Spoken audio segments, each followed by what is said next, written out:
USD Swiss was a really beautiful trade for me this week. I actually ended up entering this after CPI data last week, and I am very proud to say that this was a nice trade.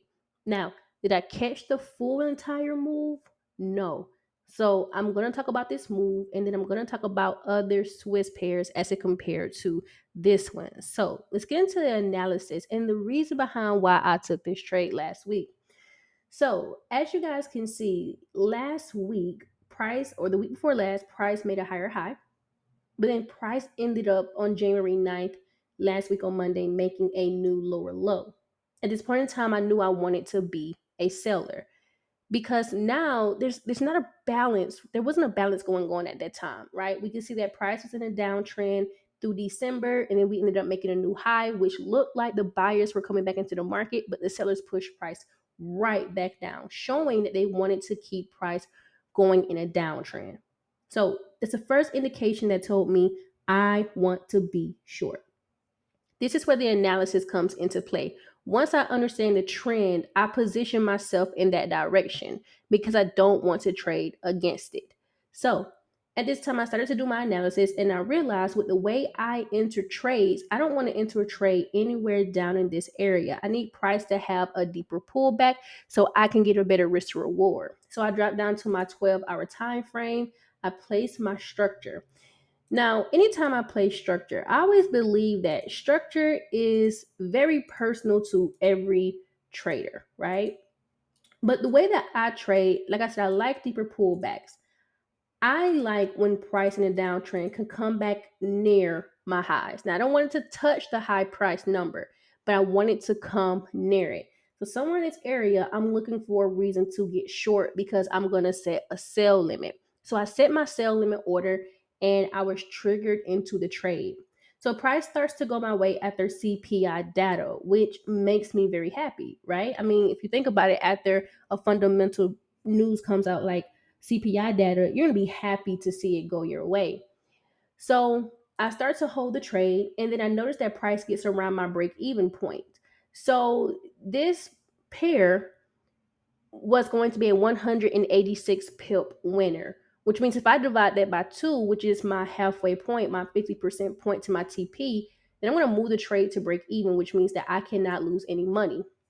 Yesterday, I woke up, went to the gym, and I saw that price was hanging around here towards my take profit. So what I did was I moved my trade into profit somewhere around this area here.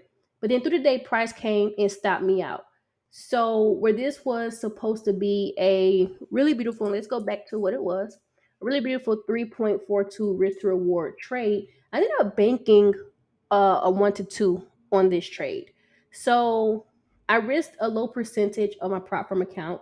I risked 0.25%, ended up making over 0.6%, a little bit over 0.55, 0.6% on this trade here.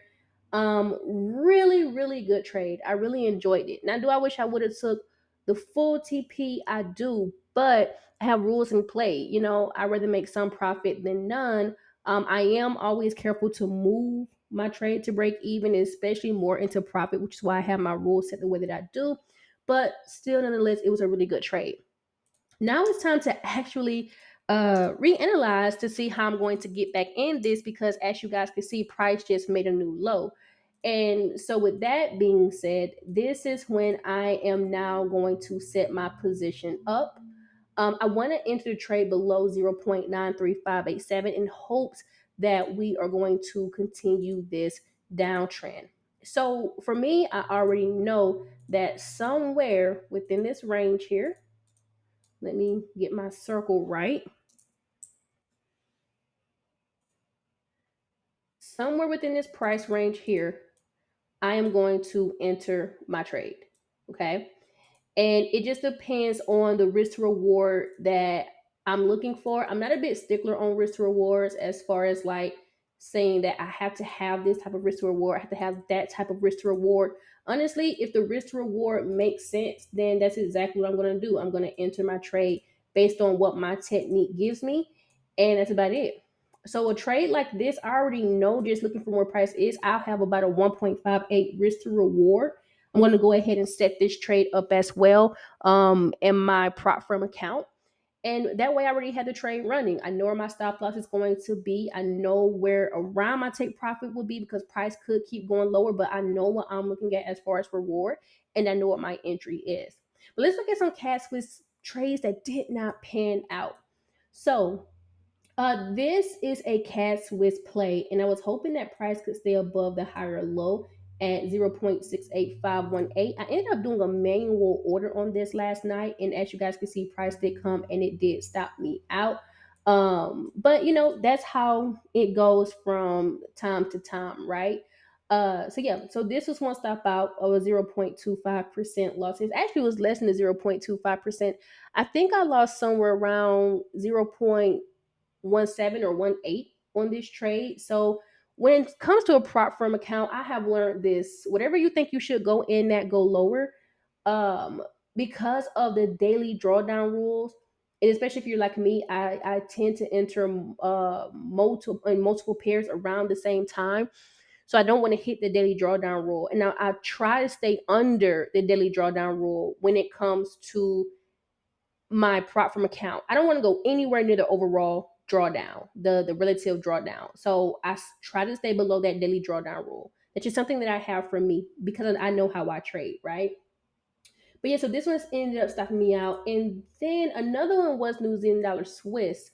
So this was one that I also did a manual order on, and this one ended up stopping me out. Actually, I stopped myself out of this one. So I'll tell you guys what I was thinking about this pair. So you guys can see that price has a lower low, lower high, lower low.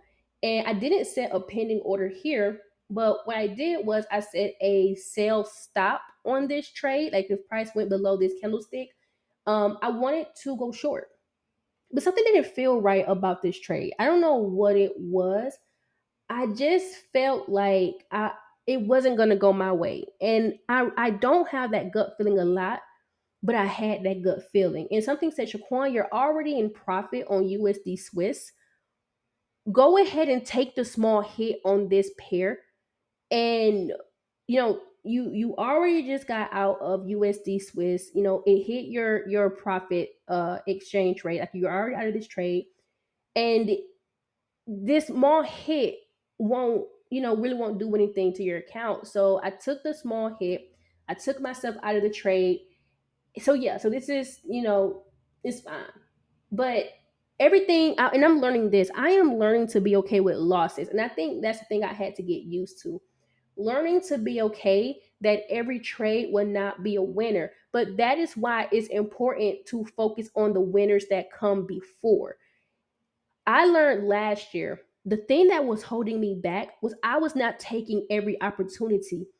So when that one stop out actually comes, that hurts worse because instead of me getting in my winners, now I got into the trade too late and now I have to take the loser.